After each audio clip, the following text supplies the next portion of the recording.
కదిరి కాన్స్టిట్యున్సీలో ఉన్న ప్రతి ఒక్క తెలుగుదేశం పార్టీ కార్యకర్తకు, తెలుగుదేశం పార్టీ నాయకుడికి నేను 2 చేతులు జోడించి నేను నమస్కారం చేస్తున్నా. వాళ్ళైతే ప్రభుత్వం ఉండి ఎమ్మెల్యే ఉన్న సందర్భము వాళ్ళు దాదాపు ఒక 25 సంవత్సరాల నుంచి చూడలేదంట. వాళ్ళు చూడలేదు. మొట్టమొదటిసారిగా ఇప్పుడు తెలుగుదేశం పార్టీ ప్రభుత్వం, ఉమ్మడి ప్రభుత్వం, ఇక్కడ ఉమ్మడి అభ్యర్థి కందికుంట ప్రసాద్ గారు ఎమ్మెల్యేగా ఉండటము ఇప్పుడు మొట్టమొదటిసారిగా ఈ యొక్క అద్భుతం జరిగింది. గత 25 సంవత్సరాల నుంచి లేదంట.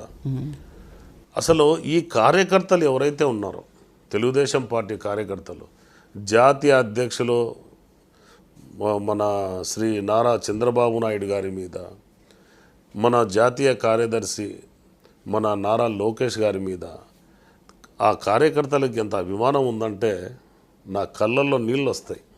వాళ్ళ బాధలు ఎంత బాధపడుతున్నా తెలుగుదేశం పార్టీ కోసం వాళ్ళు ఎంత నిబద్ధతతోటి పనిచేశారంటే, అసలు అక్కడ మన కందికుంట ప్రసాద్ గారు ఉన్నారు, ఆయన కూడా చాలా స్ట్రగుల్ ఫేస్ చేసిన లీడర్ ఆయన. ఫైనల్గా వహీద్ హుస్సేన్ గారు, మీరు ఇన్ని మాటలు చెప్తున్నారు, తర్వాత వచ్చేసి పార్టీ గురించి, పార్టీ క్యాడర్ గురించి, వాళ్ళు ఉన్న నిబద్ధత గురించి 2 చేతులైతే మొక్కుతున్నారు, బాగానే ఉంది.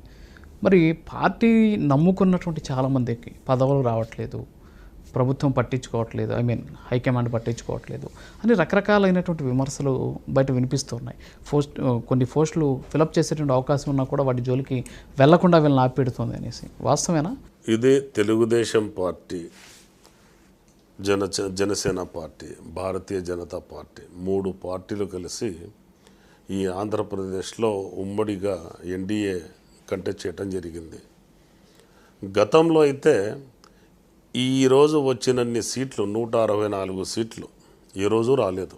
ఇంతకుముందు గతంతో పోలిస్తే ఈ లెవెల్లో రాలేదు.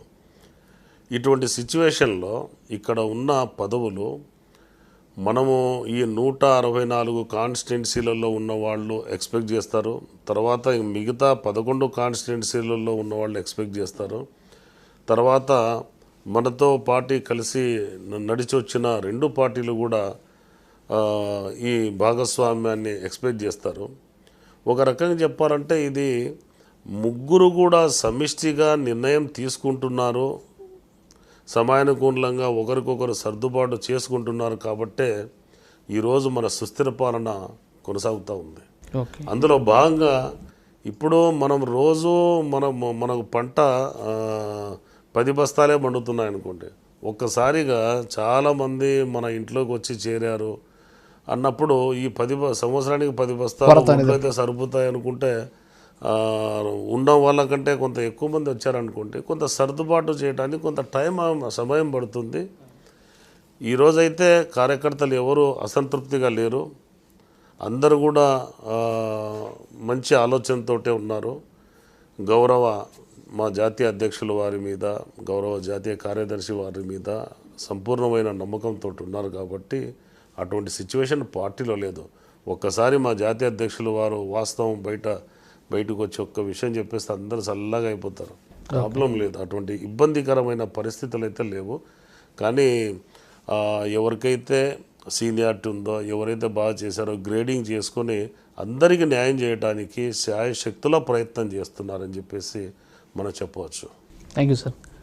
నమస్తే. సో ఓవరాల్గా చూస్తే అసలు రాజకీయం ఎలా ఉంటుంది, రాజకీయాలు ఎలా చేయాలి, ఇవన్నీ కూడా పక్కన పెడితే అసలు గ్రౌండ్ లెవెల్లో ఉన్నటువంటి రియాలిటీ ఇప్పుడు చాలా సర్వే సంస్థలు చెప్పాయి. అసలు వాస్తవంగా ఏంటి, ఎలా శాంపిల్స్ తీసుకుంటారు, ఏ విధమైన సర్వేలు చేస్తారు, ఎవరి వైపు ఎంత ఓటు బ్యాంక్ ఉందనేది అంటే చాలా ఎగ్జాక్ట్ ఫిగర్స్ తోటి మన వహీద్ హుస్సేన్ గారు చెప్పడమే కాదు, దాంట్లో ఉన్నటువంటి వాస్తవాలను కూడా చాలా క్లియర్ కట్గా చెబుతూనే ఈరోజు ఆంధ్రప్రదేశ్ ప్రభుత్వం 4 చక్రాల మీద ఏ విధంగా నడుస్తుంది.